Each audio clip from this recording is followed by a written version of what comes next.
নিরামিষ দিনগুলোতে বাচ্চাদের টিফিন বা সন্ধেবেলার হালকা ফুলকা খিদে এই রকম করে নিরামিষ আলু পনিরের স্যান্ডউইচ বানিয়ে নিতেই পারো। তার জন্য প্রথমে আলু সেদ্ধ করে ভালো করে চটকে নিতে হবে যাতে গুটি না থাকে। অসুবিধা হলে একটা গ্রেটারে গ্রেট করে নাও। এবার কড়াইয়ের মধ্যে বেশ খানিকটা বাটার দিয়ে তার মধ্যে রাই বা সর্ষে ফোড়ন দাও আর সঙ্গে দাও কারি পাতা ফোড়ন। যদি ঝাল ভালো লাগে এখনই কাঁচা লঙ্কা চিড়ে দিয়ে দিতে পারো।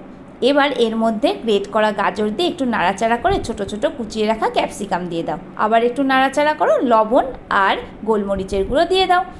এবার ভালো করে নাড়াচাড়া করতে করতে এর মধ্যে দিয়ে দাও স্ম্যাশ করে রাখা যে সেদ্ধ আলুটা ছিল সেটা। নাড়তে নাড়তে যদি মনে হয় বাটারটা একটু কম হয়েছে তাহলে আরও সামান্য একটু বাটার দিয়ে দাও। ভালো করে নাড়াচাড়া করে মিশিয়ে নাও। ব্যাস, স্যান্ডউইচের জন্য পুরটা রেডি। এবার একটু ঠান্ডা করে নাও। এদিকে দিয়ে নাও 2 পিস ব্রেড, মানে যে কটা প্রয়োজন সে কটাই। এবার একটা ব্রেডের একটা সাইডে ভালো করে মোটা করে পুরটা সমান করে একেবারে মাখিয়ে নাও। আর একটা স্লাইসে ভালো করে টমেটো কেচাপ বা টমেটো সস মাখিয়ে নাও। আমি এখানে কিন্তু হোমমেড সস ব্যবহার করছি, তোমরা ইচ্ছা করলে কেনা বা হোমমেড যে কোনো একটা ব্যবহার করতে পারো, তবে ভালো করে মাখিয়ে নিতে হবে। এবার দুটো স্লাইস সুন্দর করে চাপা দিয়ে নাও। মাঝখানে ইচ্ছা করলে তোমরা কিন্তু অবশ্যই দিতে পারো পনিরের যে স্লাইস সেটা বা চিজ।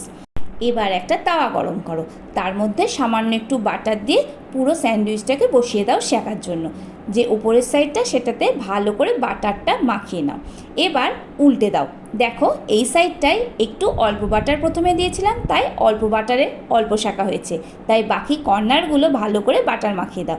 ভালো করে এবার উল্টে পাল্টে মচমচে হওয়া অবধি ভেজে নাও। যদি পছন্দ না হয় তাহলে হালকা ভাজাও করতে পারো। ব্যাস, আমাদের স্যান্ডউইচ কিন্তু রেডি হয়ে গেছে।